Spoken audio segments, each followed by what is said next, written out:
नमस्कार भगिनींनो, मी तुम्हाला आज पावभाजी करून दाखवणार आहे. मी कुकर घेतलं, त्याच्यात पाणी ठेवलं, त्याच्यात मी आता वाटाणे टाकले शिजायला. आता मी त्याच्यात बीट, एक मोठं बीट घेतलं, त्याच्यातून अर्धं बीट त्याच्यात मी टाकणार. बीट कापून ते वाटाण्यामध्ये शिजत घालणार आहे. तुम्ही भगिनी टाकले मी आता त्याच्यात. आता मी फुलवर काही बटाटे असे मी त्याच्यात टाकणार पावभाजीमध्ये. ही मी पावभाजी करते. आता नक्कीच पहा भगिनींनो, शेअर करा, लाईक करा. आता हे बटाटे घेतले मी सोलून. 3 बटाटे, पावशेर वाटाणा, पावशेर फुलवर, एक अर्ध बीट आणि 2 टमाटे टाकायचे ना. बटाटे टाकले, कांदा, 2 कांदे टाकते मी आता हे कापून.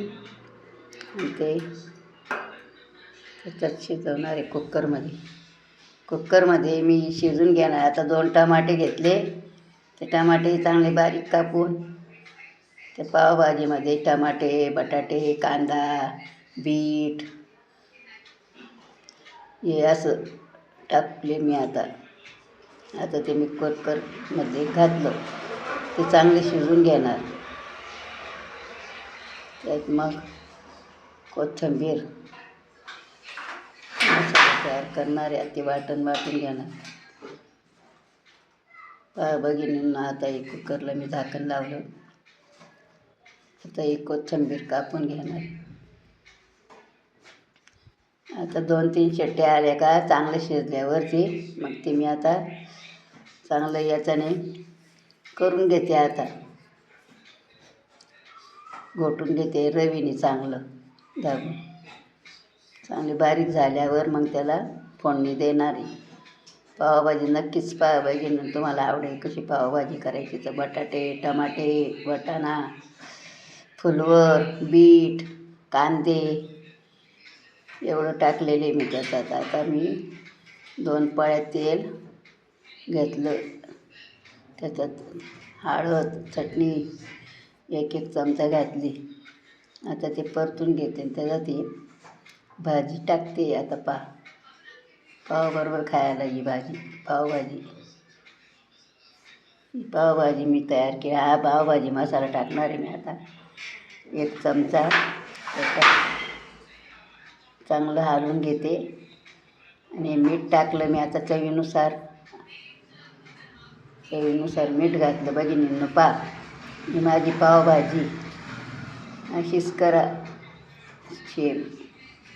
छान झाली आता ही पावभाजी. आता पाव घेईन, ते पाव थोडेसे याच्यावर परतून घेईन. आता कोथिंबीर वरून टाकली. आता पावभाजी कोथिंबीर घातली. भगिनींनो पावभाजी अशी पावभाजी छान झाली. आता ही शेअर करा, सबस्क्राईब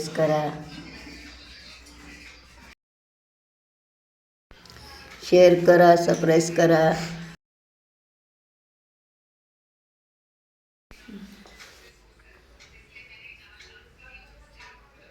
ही पहा आता कशी तयार झाली, छान.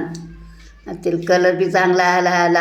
आता हे पाव घेतले मी तव्यावर, थोडेसे तेल टाकून आता मी परतून घेणार आहे पाव.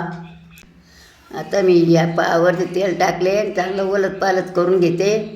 हे चांगले गरम झाल्यावर मग ते पाव भाजीबरोबर खायचे. मी आता ती भाजी तयार केली, पावभाजी पावबरोबर खायला. पहा भगिनींनो, नक्कीच तुम्हाला आवडेल. असे पाव गरम केल्यावर छान लागते पाव भाजीबरोबर खायला. पाव गरम करून घ्यायचे तव्यावर तेल टाकून, छानपैकी खरपूस थोडे भाजून घ्यायचे.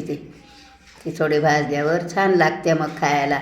असे तोंडात फिरत नाही, काही नाही. ते पाव मग खायला खरपूस लागते आणि छान लागतं. मग उलट पालट करून मी आता ते परतून पाव गरम करून घेतले. पहा भगिनींनो, असे गरम करून घ्यायचे पाव, मग त्या भाजीबरोबर खायचे. छान लागते मग भाजी खायला. असं करा भगिनींनो, आता तुम्ही पण असे पाव खरपूस शेकून घ्यायचे बाई. भगिनींनो, पहा माझा हा व्हिडिओ, करा या पद्धतीनेच पावभाजी, तुम्हाला नक्कीच आवडेल. ही पहा पावभाजी. धन्यवाद.